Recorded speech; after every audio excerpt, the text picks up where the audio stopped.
Hello, everyone. Welcome back to second semester. We're going to start off this semester talking about the Italian Renaissance. That some may say that the Renaissance was a light at the end of a very long and dark tunnel. The two important essential questions that we're looking at for this unit are what was the Renaissance and what effects did the Renaissance have on the modern world? Okay, and you see some ridiculous pictures there at the bottom. All right, so a quick review before we get into the Renaissance to where we've been so far. Like Mr. DeVici said, we talked about, he said there was a light at the end of a very dark tunnel. That dark tunnel, some people say, was the Middle Ages, which we talked about before break. And as a quick review, we talked about the Crusades between the Christians and the Muslims. And as a result of that fight, the people in Europe largely grew tired of fighting for religious reasons. And then we had that terrible event called the Black Death, where a third of Europe's population died. We looked at all of the pictures of the bulbs and the black fingers and things like that. And so as a result of that, people began losing faith in the church, and the survivors of that death wanted to celebrate human achievement. And so what happened was Europe went through a rebirth where there was less interest in the church and more interest in the power of human reason. And that's what we call the Renaissance. So really the Renaissance was a rebirth. We asked ourselves the question, why Italy? Why did it start in Italy? Well, for one, ruins of the Roman Empire reminded Italians of the Roman glory. And most of Italy was urban, which meant more exchanging of ideas. And like Jim was saying, that the plague in Italy destroyed about 1/3 of the population. So the other 2/3 they were able to ask for higher wages because there was a higher demand, okay, and the demand was for higher wages, which leads us into a family called the Medicis. Now the Medicis were the godfathers of the Renaissance. They're a wealthy family from Florence. Okay, what they did is they invested in art. They were the people's bank, and what they had, it was a plethora of money, and what they wanted to do is invest in people, invest in art, sculptures, pictures, and they demonstrated the importance of individual achievement. Right, because they were wealthy bankers and they got wealthy because of their individual work. So remember that the Renaissance started in Italy. Okay, now one big part of the Renaissance that we're going to get to throughout the unit is art. We're going to spend some more time talking about this, but we wanted to introduce you to a few of the pictures here, a few of the major artists of the Renaissance, some of which should be familiar to you.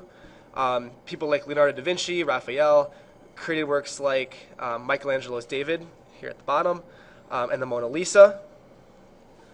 Leonardo in the top left, and then as you go towards the right, you'll see, or the bottom right here, you'll see the idea of perspective, drawing where you can see distance and not just in front of you. Now, Mr. Redman, if you look at the picture of this little baby up here in the top, how would you describe that baby? What does he look like? Looks like a baby. I mean, like, does he look like a healthy baby? Sure. He does. He looks kind of plump, right? Yes. Like a plump baby. And this is a big part of Renaissance art. It was very realistic. The Greeks and Romans would never have portrayed a baby like this. It would have been muscular and heroic looking. This little baby here, you can see, is kind of plump. So that's a big part of the Renaissance art. And a lot of pictures of people, individual portrait of people. Right. Well, the next era that we have is the Elizabethan age. The Elizabethan age is where the ideas that were inspired in Italy came from other places like England and France. And the monarchs sponsored art and science. We're going to talk a lot, like Mr. Plaza said, we're going to talk a lot about art in this unit because it was a very heavy time for art. Another person you should be pretty familiar with was William Shakespeare. He was an English writer and playwright, and he used the classics from Greece and Rome to write many of his famous plays. Right, so the Renaissance spread from Italy to England and France, and we have people like Shakespeare that take advantage of that. All right, one of the most important inventions from the Renaissance, and probably for the modern era especially, is the invention of the printing press.